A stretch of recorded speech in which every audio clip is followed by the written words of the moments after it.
What's going on out there, YouTube? American Storm Chaser Terry Tyler here. We're looking at possibly the first freeze of the fall seasons coming in tonight. And I guess I'm gonna rant at you for about 20 minutes and tell you why, as an explanation to the people, you haven't seen a lot of the successes that you probably expected of me, and I haven't been able to produce some of the successes and some of the promises that I wanted to do for you. And I'm gonna fill you in on a little background. A lot of it's kind of secret, at least for me. I like to keep it private because it's really strange stuff. It's so strange. It's like the X-Files in E.T. And I talk about it. I worry there's going to be a van show up or some shaman's going to auction my body parts on Facebook. But, a bit of the background is I look at the world in a certain way. I'm not going to reveal just how, but I'm keen on dates and signs and certain, non-visual cues. And one of these cues that I guess society has set me up for. I was branded, I was put on the news, and I wore that coat, and I still wear that coat. I like to believe that I do. As an environmentalist, I like the environment. When I got started out, I've spent over half my life in weather. As early as I can remember, terrifying storms. And when we got our first computer, it was about 13 or 14 years old, I vowed I was never, ever going to be scared of storms. I was never going to get caught out there like I had done. My parents, they were good parents, but they weren't really scared of storms like I was. We didn't have storm shelters, and there were nights where the tornadoes would come in, the power would go out, and they would be partying and having a good time, and it'd scare me to death. They said it was going to be bad weather 2 weeks from now. My anxiety would go up a lot as a child, and as soon as I was able to, that was all I did was SPC Publications, National Weather Service. Spent a lot of time on that website. There's a lot of great information on there. And I started teaching myself about radars and storms. And when I was 15, I moved to Denver, Colorado. And I went to Denver North High School there on Spear Boulevard. It was like a Freedom Rider school. Big, huge school coming from a very small town. Kind of like going from one of the smallest schools to one of the biggest schools, it seemed. It was a trip, but I enjoyed it. And I had a teacher. I was doing really well, and they would let me go get a pass to the library for studies. And I had to write reports. Every fucking report I did, here's one for you if you like weather or anything else. I picked that topic that I liked. I enjoyed that topic, and so I naturally got better grades. I got better grades because I chose that topic. That was what I wanted to do with my life, was be a meteorologist. And, that during that period, 15 into 16, I'd switched schools a lot. I'd got on drugs. I'd got on alcohol. And a lot of them do at that age. I lost my virginity. And, I got switched between so many schools right there. I was 17, 18, coming back to the South. They wanted me to ride that school bus. My heart was broke, and I said, fuck it. I'm going to work. I had a guy said, man, we come to work at a factory. This was the Bush era. Coming in towards the end where gas got up to almost $4.50. And a lot of terrible things happened to me that I can't explain how I made it. I didn't have the mind. I was really mentally ill. I still kind of may have a few problems, but I wasn't educated. I had no education on how to deal with what I was confronted with. So, you're going to see, I'll tell you the story and where we are right now, today, and why I'm having a hard time, and it's really dastardly how they done me. And it goes back into some corruption with the medical industry and the school to prison pipeline bullshit. I was just kind of fed through the grinder, literally from the wards to the penitentiaries and shit like that. I ain't been back to jail for a while. I try not to break the law. It's you go to jail, you sit around for 9 months, and you start thinking about what's important, and the people that were in your life suddenly just aren't. And it's a hellish experience. I don't wish it on anybody, but unfortunately, I think a lot of people, it could do them a lot of good. Sometimes I think that's the only cure for some of them. But long and short of it, we're going to fast forward into the storm chasing career. Post 5808, the first tornado. We're not going to go into those stories. They're really dark as to why that tornado formed, what happened in my family literally 12 hours before the tornado formed, and then the other two tornadoes that formed basically at the same part. It goes into a conspiracy. When I talk about dragging the rat out of the rat hole, this is a serious conspiracy. This is a big one, and it's one that, as you see, it's a super case, as they call it. It's some serious mind control back end. These people made millions off of me as a kid, supposedly. This is back in the Clinton era when the pharmaceuticals were running rampant. They told my parents they were going to go to jail, pretty much. They're going to go to jail for child neglect, and they're going to take me away. They're going to take me out of the house if I don't take all those pills. And here's the clincher. They said, the pills are free. They weren't fucking free. They had more pills than I got sauces right here. Bottles and bottles and bottles of fucking pills. They were sticking needles in my arm. That's why fucking veins are all messed up. I never shot drugs. They were shooting drugs in me. 7 years old. Then they cover up the papers. Statute of limitation, 7 years. They're doing that shit to kids. By the time their nuts drop, they can't go back. And think about all the money they made every month. The doctor visits, the needles, they billed them, and they raped me. They fucking raped me, And it really pisses me off. But as a kid, you don't know no better. And the parents are always working. They didn't fucking know no better. They're like, well, son, you got to take these pills. We got to be to work in the morning. And that was how I was raised. And they talk like I'm the bad guy over it. And that's why I believe I may still be here, because I want to tie up a few things, see if I can't win over in some legislation and find out how this problem, like I said, the people made their money and they left. They're gone. I tried to get out of this by facing the very demon, the tornado, the storm. It was the only way I thought I could get out. You may see some of my music down there. I've been on stage, I've been in concert, I've made music videos, but I never considered myself that handsome or that good of a singer. I didn't expect to become a rich musician.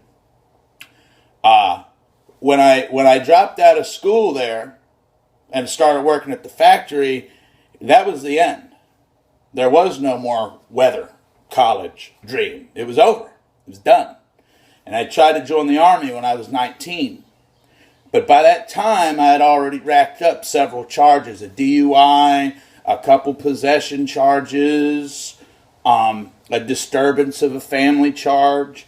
It was basically like they wind you up in a chair and then they throw you out. When you're raised in a violent home, it was, for your whole life, you learn to drink, you learn to cuss, you learn to fuck up. And they let you right out the door, you go right into jail. Literally. I mean, the things I did back then are astonishing. No sane man would have done those. And they still say I'm not sane, but that's where I'm still trapped. And I'm trying to get out of this trap. They front loaded me, is what I'm going to say. They front loaded me. They set me up for failure. I should probably be dead now, but if it wasn't for good Americans and good people and good teachers and people who tried to help me, they had to bring it out of me. It wasn't going to come. They couldn't have paid me enough. I wouldn't have done it. I, out of my heart, decided that I wanted to try to give back, and I enjoyed it. And I got on the news. I did this tree video, and I tried to save this tree down here in Tupelo, and it's still there.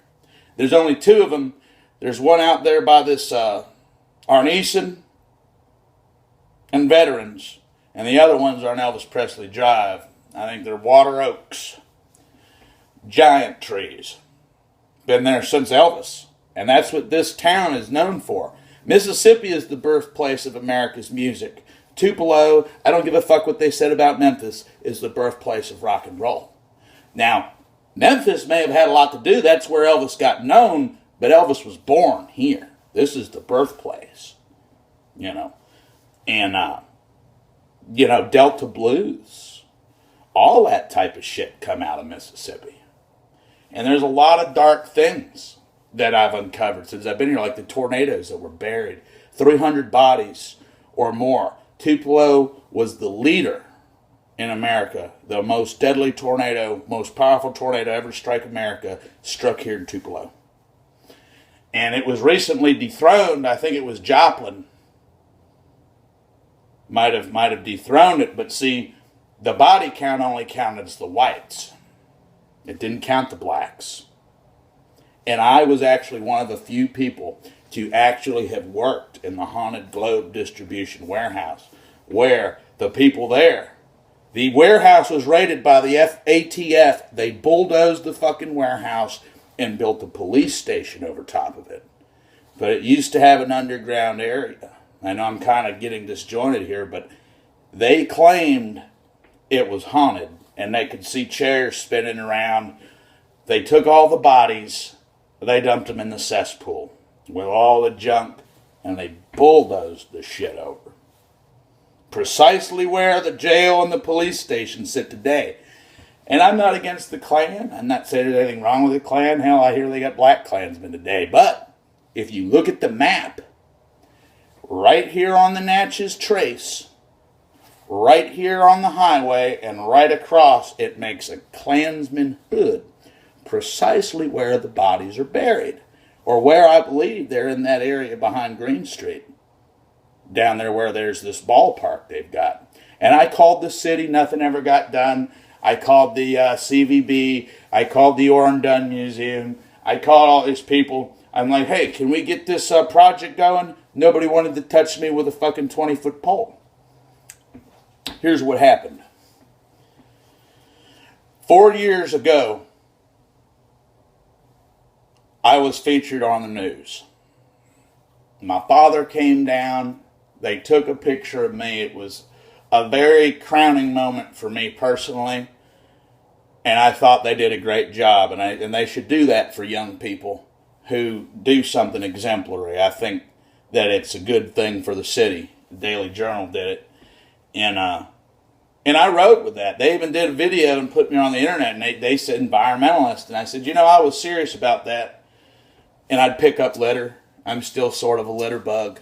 I try to when I can. My father taught me, if you don't have any money to give somebody, give them your hands. They don't want that, then kick rocks, get out of town. But, I may not be able to pay you what I want to pay you this month, but maybe I can help you out, get you some food stamps, sweep up around the house, clean up the house for you, anything I can do, to where you can get some value proposition back, and so I never would have seen this coming. 4 years passed to the very day. There was this tree that formed over here near some of my family members. They have a trailer in this trailer park. And this was during the time, like, I'm still fighting Jeff Bezos. This is 3 years in, and I still can't sell. No explanation. My passport, my ID goes missing. And I think it has something to do with this covert surveillance. Covert surveillance, the jam that I'm in. Quantum computing, quantum rigging, and manipulation of the monetary system, manipulation of the electronic spectrum, mass surveillance. And it's not like the NSA or the CIA are spying on you anymore. This shit goes everywhere. It's everywhere. And they're selling it. They're selling their own people out. And they're stepping on people. That's why, I was really disillusioned. The only two people I really have a problem with in the world right now are Mark and Jeff. And it's not that I hate them. I just wish they would do right. I mean, they'd expect me to stand to the same standards. I mean, I feel like they're throwing the world away. And they're really fulfilling the stereotype of the rich, soulless, incompetent, devil-may-care billionaire. They're not fulfilling what they said they would do, And it hurts me because it's going to hurt us. It's going to hurt us, I believe, in the long run. But long story short, here's a case study for you, and this is no lie. My own family, my mother, my blood, some of my family were about to be crushed by this tree. And I felt like I was trapped. It was financial. If I would have been able to work on the websites like I had invested in, I could have got them out of there and the tree could have been spared. But they put me in that position. And honestly, I know a lot of people weren't going to like me for this. I went down there and I stayed at the house with them. And I didn't even want to sit in the house. I said, this place is a death trap. I said, what are you going to do? I said, you got to leave. I said, don't put me in this position. And it come down to it. I sat outside for a while. And I sat in there for a while. And I said, I got to wash my hands of this. I said, I don't want the tree to be cut down. I don't want you to be cut down. But why is it that you think that it's okay to cut this tree down? This tree's been here longer than you've been alive. Why are you going to cut this tree down? Because you don't have the guts. You have the knowledge. You have the power. I told you to get out of this place. You didn't want to leave. So now you're talking about cutting down this poor tree. Most of them, they just look at it as like a log of firewood. They don't give a shit about it. And it makes me look crazy. But I said, well, we'll call TVA. We'll call the power company. Do something. I was going to call them, and I said, I tell you what we'll do. I'll leave you the numbers. I'll do some of the research, but you got to call them. You got to call them. Because I don't want that tree's blood on my hands. And they're like, well, it's going to be our blood on your hands if you don't do something about it. And so there towards the end, it was like, well, what are we going to do? Are we going to cut down this tree? Are we going to do something? And eventually, they came out, a tree crew, and they started cutting down the tree, and I filmed it live. That was the day of the third pitch. Now, this goes into a conspiracy at the CDF. And I'm not accusing anybody there, but possibly even bigger than that. As you know, I was featured on WTVA's CDF The Pitch. I'm an entrepreneur. I came to them over 3 years ago when I first made my debut, and I proposed to them a special type of app, and I was ready to go. I wasn't chosen. I was kind of aggravated that I didn't win, but I was like, okay, whatever, I'll get on the horse next year. So the next year come back, I was in college, I'd been chasing storms, and I had a badass presentation. I had AC/DC, I had explosions, I had the American flag, I flew the drone over the mall, I flew the drone right up near the Tupelo sign, and I gave him a great fucking presentation on where I really wanted to go with Tupelo as a city. My commitment to Tupelo, I'd been there for a while. By the way, I heard they killed Elvis. I don't know. But it's one of those things where I gave them that, and I tried to bring rock and roll into the boardroom, I'd been listening to a lot of Trump and a lot of Pena and a lot of these, high-level motivator execs of Jocko Willink, these Navy SEAL guys, and, they're real gung-ho. They're millionaires, multimillionaires, they're real gung-ho. And, I'm not trying to emulate that, but I wasn't trying to spare gung-ho from the boardroom. So, I go in there, and they start asking some questions, and I didn't know. Like I said, they had two people I'd been trying to work with before the pitch. The only web development people, and I was looking for mentors. Couldn't get nobody to mentor me, So I went out there and I decided to mentor others. I was featured on the news after the football game, or before the football game. Right after the football game, the news come on, 10 o'clock news, and there I was. And, I helped people. I had to rent a suit, kind of suit. I designed all this literature. I done all this work. Me and my partner created QR codes, ran the whole project. And it was a success. I run it 2 times in a row. I had Dr. Louder from ICC, Dean of Economic Finance and Education. We had, I want to say, Dr. Sherry Knipp, or some title. She's one of only 2 in the state of Mississippi.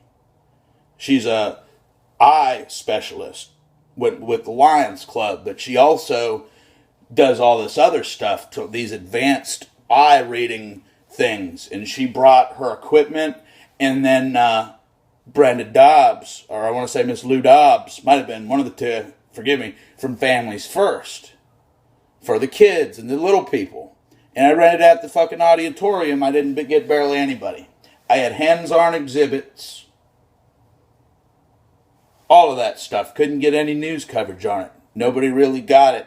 I felt that they needed to get it done, and that was what happened there at the CDF. I was furious. They said they were going to tap root. Something to do like with the Mac South out here. You see how they got that eye? That's what's symbolic of the eye, the all thing. They tap your phone, they tap your stuff. And they decided to tap root, aka they wanted to duplicate me. They loved my ideas, they loved my passion. They just didn't like the hair, they didn't like the felony record, anything they can say. And that's where I came after all that time, when I was kept out of the workforce, and they're like, well, Tyler, he doesn't want to work. They made me feel 10 inches tall, and I'm glad they did. Not CDF, but I'm just talking about the people. He wasn't working. And I felt terrible. So I started trying to get jobs and applying for stuff. And then after a while, I did work. And I met a guy, man, he's like, man, I can't make my help get in the damn truck. He had guys didn't want to work. And, it dawned on me, hell, I got fired over a joke. And it's like, hey, I can't make people let me get in the truck. I can go down there with the fucking money. I can go down there, they may not want you. Because, see, they've got us cabal. They want to take my stuff and give it to other people. For some reason, they're trying to punish me over something. And it was revealed in that tornado. 31 miles. So that indicates to me, if it was 32, this is masonry, Freemasonry. 31, which I'm not going to go into all this, we're going to leave some of that secret. 31 is bad. It is not a Mason. It is not worthy. It is evil, or it is stained, aka 13, Burning Man, the 13th generation, the apocalypse that's coming. Getting rid of all the old people, you can see it in the Bible.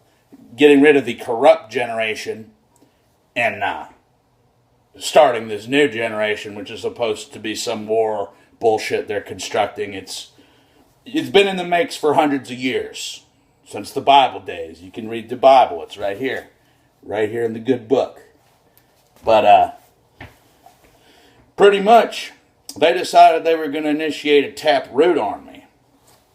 And that was a year prior to the third pitch. The third pitch is where, like I said, 4 years to the day, when I was featured in the paper for saving a tree, I was unfortunately videotaping a tree being cut down. I didn't like the story, and it was there, and I felt like it was, a lot of people looked like I was decaying. I was in decay, and I wasn't producing good fruit. I was starting to go the bad way and turning into a bad guy, and they decided, well, I don't like bad guys. Let's give it to somebody over here. I'm like, well, he earned it. Let him do what he's supposed to do. He ain't going to be around much longer. So, nobody told me about the pitch. Everybody I know, it was on the website, supposedly on the websites, on the news. Nobody's seen it, and this is how they found out. I come down there, and Main Street was dug up. They dug up the whole goddamn street, which is actually a highway. It runs all the way into Lafayette County. This is a huge highway. And to have it tore up right there on the railroad, and they park bulldozers like this with the numbers on it. 5-8 Super Case. I got all those pictures. You could see it on Sam Smith, if you could still see it. They decided that they can cut people out of the internet. This is the technology. They say, well, this guy's on a level 1 clearance or a level 2 clearance. He can't see what people on a level 3 or a level 4 clearance can see. So therefore, they have restricted the internet traffic. People don't know it, but their news feeds are corrupt. Everything they see on there is corrupt. They're not able to see certain advertisements. And the proof come out with Facebook during the Trump campaign. They silenced Trump people. They silenced conservative voices, or they warped the things. And I dealt with it with Johnny Potseed. Before I went to jail, I was trying to do the marijuana movement. Now everybody wants to do it. Nothing's getting done. Just a bunch of fucking greedy pigs, which are the last people we need running a marijuana movement, really. I mean, at least some of these ones.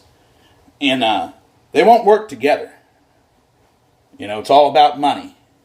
And taking money out of the dope man's hand. I said, okay, so you're going to make weed legal. What is that going to do to the dope man? You know, hell, the dope woman, you know, she's a paycheck away from homelessness. You know, that's the only thing she can do next to selling her ass. And they're trying to take it away and give it to big tobacco, big marijuana, big drug company. You know. So me, the little guy, I go in there the third time, and they dug up the street. And pretty much what it is they resent me over some of the things that I've said. And they resent me over a lot of this stuff that I've said. But the only cure that I could see was being 100% transparent with them. And I did at 6/1/19. If you look, 6/1/19, it's an inversion. And it just so happened the day I come in here. And I said, well, that's 30 years old. I said, I don't expect to live to see 60. I predict the world to end. They said, okay, that first part was dark, like electrons. They claim everything's made out of these cells, like quarks and atoms and shit, but you zoom all the way down, they're either black or white, supposedly is what they look like. And that's what we're all made of, is light and cells and atoms that's literally down. You could fly, if you created the right craft, you could fly one of these things through your hand. Because down there at that level, the cells of your hand, you know, the atoms, like say for example in this piece of metal here, the atoms are held together. You know, I've seen it on some of that IBM shit, but they didn't want those ideas. I guess what I'm trying to get at is, I know this sounds weird, but the night I got on the nose, you know, I kind of partied, I was excited, I overdosed. And I almost died. And the ambulance, had to call the ambulance taking me down Main Street, no sirens. You know, I'm ashamed that I had to call them. But, you know, hell, you know, I was dying, man. And We go across that main street, that very same railroad track, and we come across and the damn gates come down. That's sheer precision. Now, everybody knows I'm into railroads. I'm into trains. And I liked it. It was a peaceful, easy feeling. I come in there. I said, well, I'm the tree champion guy. And the doctors look at me. They're like, yep, you're going back to the state hospital, Tyler.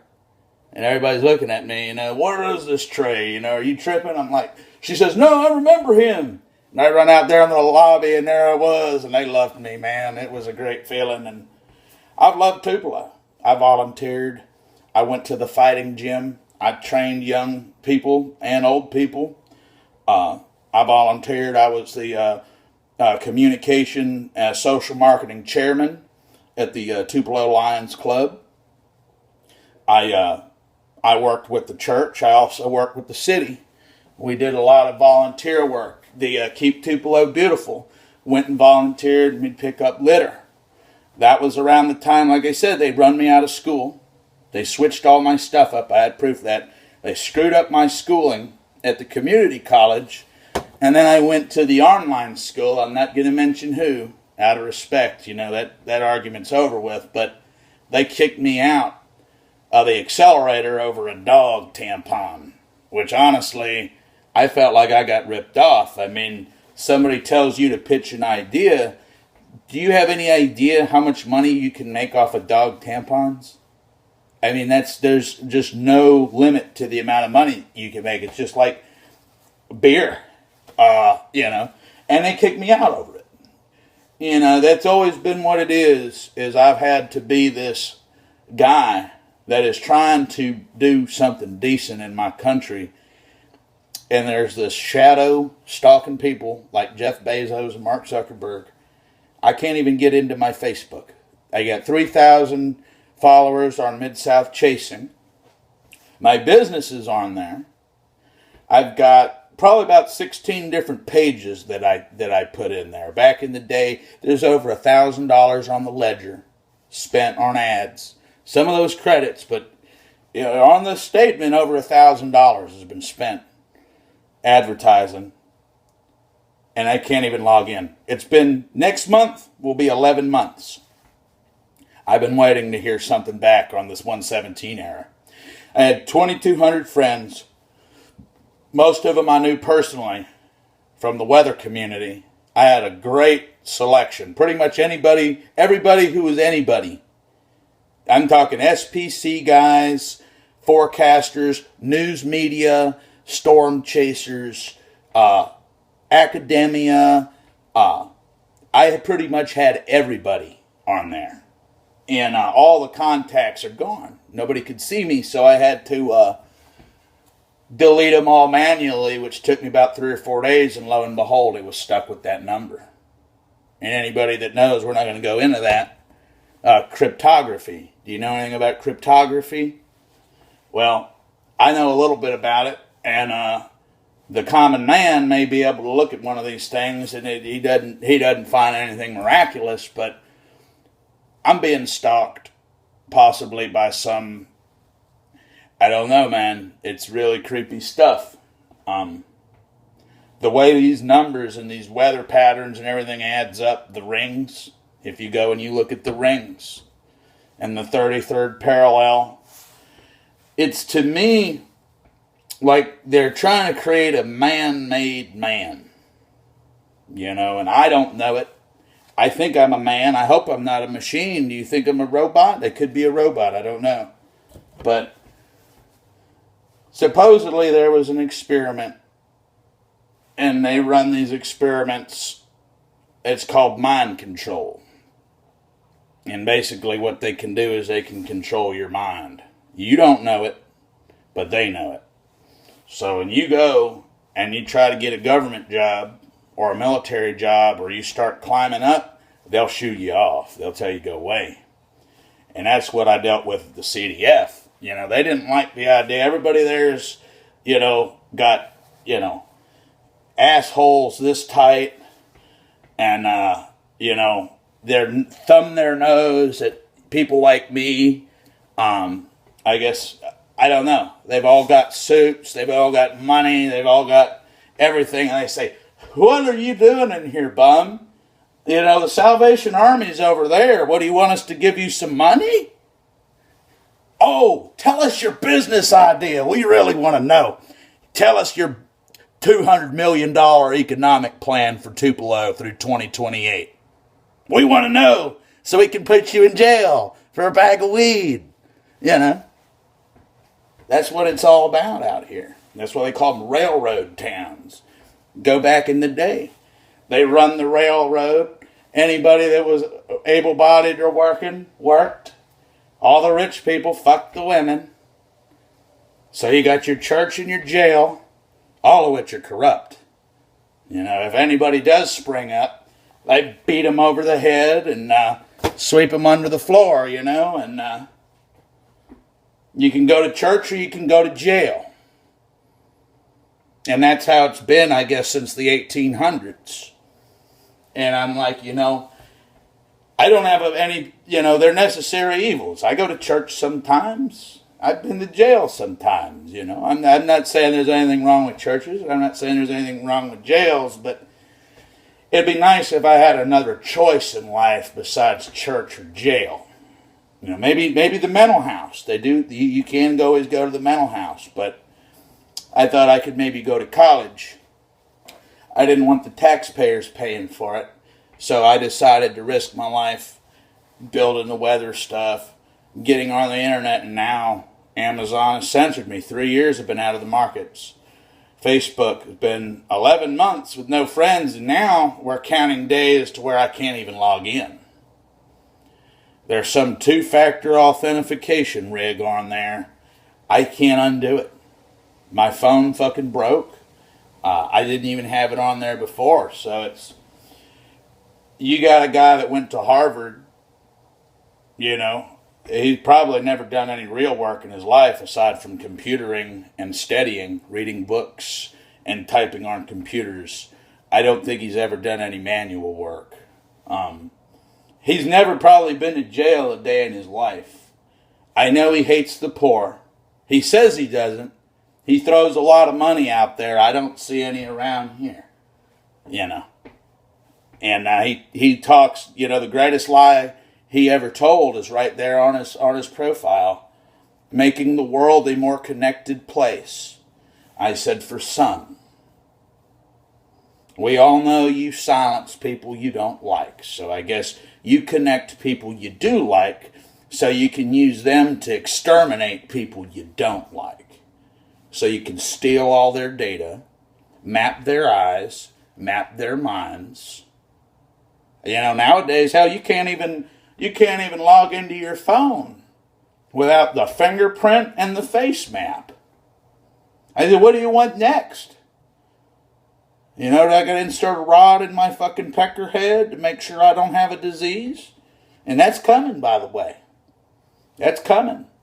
And a large percentage of you people are probably going to be hewn down and thrown into the fire.